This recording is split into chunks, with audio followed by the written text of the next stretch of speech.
இந்த எண்ணெயை தொடர்ச்சியாக தலைக்கு வச்சுட்டு வந்தால் தலையில் இருக்கிற புழுவெட்டு மண்டை கரப்பான் இது எல்லாமே சரியாகும். இந்த எண்ணெயை தலைக்கு தேய்ச்சி குளிச்சுட்டு வந்தால் முடி கொட்டுறது தலையில் இருக்கிற சூடெல்லாம் குறைஞ்சு முடி செழிப்பாக வளரும் அப்படின்னு சித்த மருத்துவ நூல்கள்லேயே சொல்லியிருக்கு. இந்த எண்ணெயை நாங்கள் எப்படி செஞ்சோம் அப்படிங்கிற ஷார்ட் வீடியோ தான் இது.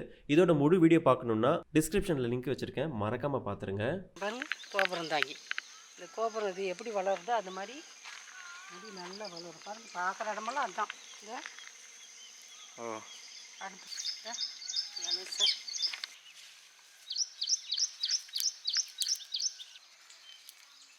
ஒரே முறை கழுவுனா போதுமா? ஒரு முறை 2 முறை கழுவலாம் ஒன்றும்.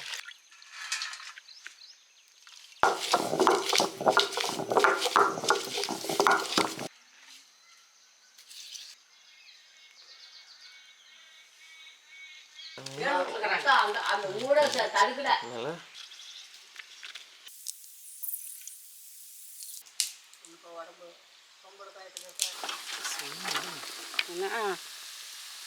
பச்சை ஆகுது பாரு. எண்ணெய் எண்ணெய் கலரே பச்சை மாறுது.